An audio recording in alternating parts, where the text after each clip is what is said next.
One way to be a master or an expert in a particular field or in your job or in your career is to go back and recap all of the tools, the strategies, the habits that you have used that got you to where you are.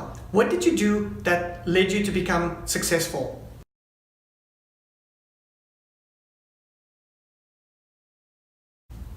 Hi, I'm Mohammed from Tools of Business, and today we are going to do a recap of all of the habits and the strategies and the tools that I shared with you over the last couple of days that ultra successful people use to achieve outstanding results and that you should be using to achieve the same sort of result.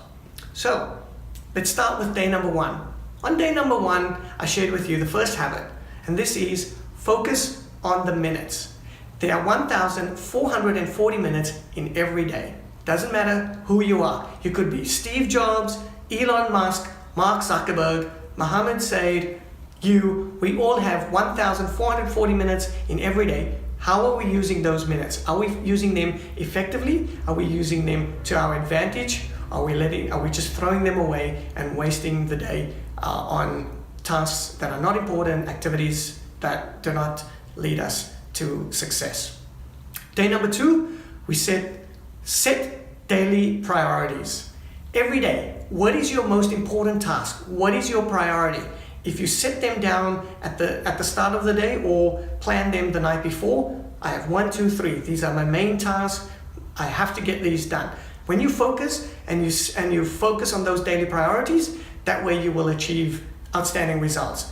Put aside all of the small things, the little things that are not that important. If you focus on the big things, that's how you will move the needle and get things done in your business.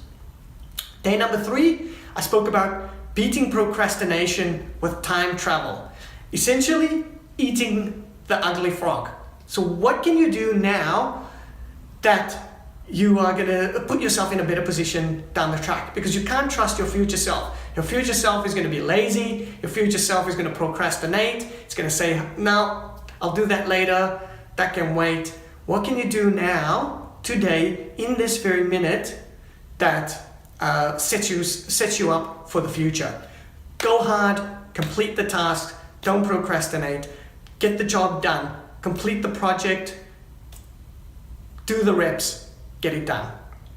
Day number 4, we spoke about not using to-do lists. Use the to-do list rather as a checklist of all the things that you need to get from the grocery store, but rather, instead of putting things down on a to-do list, schedule them into your calendar. Because when it goes into your calendar, you're going to block out specific times for them. And this is where you then block out those most important tasks, the priorities. And when it's in your calendar, you're going to focus on doing them and you're going to get them done. A to-do list can lay there for a few days. But when it's in your calendar and you set reminders, every time, boom, oh, this next task is due shortly. I have to finish what I'm doing now so that I can get onto that and be your most important things. Right, day number 4, we spoke about using a notebook. We want to get everything that's in your brain out, write that down. That way your brain can continue working and focus and generate new ideas so that you can then build on those ideas.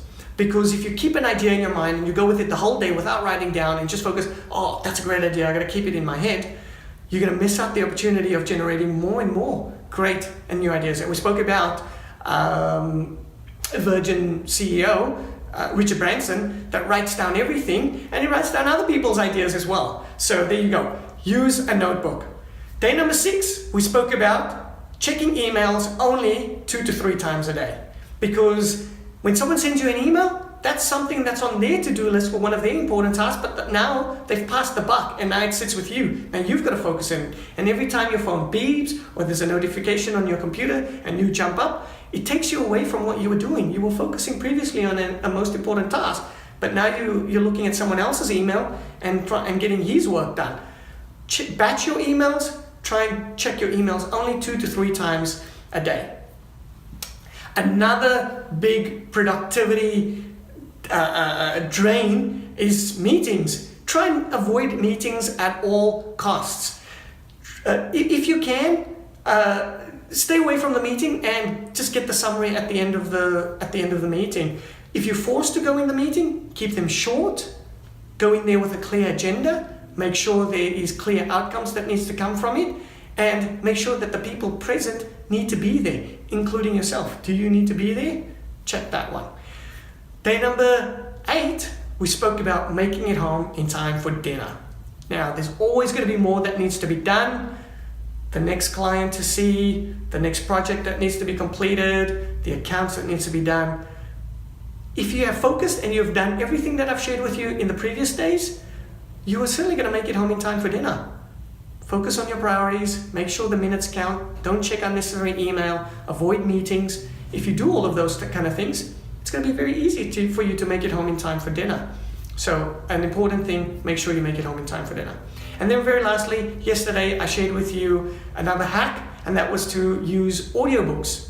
Save ourselves the time of having to read and dedicating some of that 1,440 minutes sitting down and reading. What can we do at the same time while we are learning something? So audiobooks allows us to drive our car and listen to an audiobook.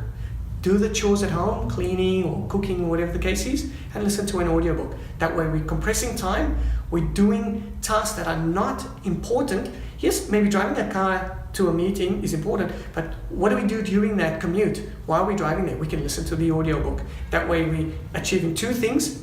I don't call it multitasking. It's getting 2 tasks done effectively, using your time wisely, and being more productive. So there you have it. I've shared with you some really great habits, strategies, hacks, tools that you could use to achieve outstanding results in your business, in your life. I look forward to seeing you on our next video, and please check us out, Tools of Business. I'd love to speak to you soon.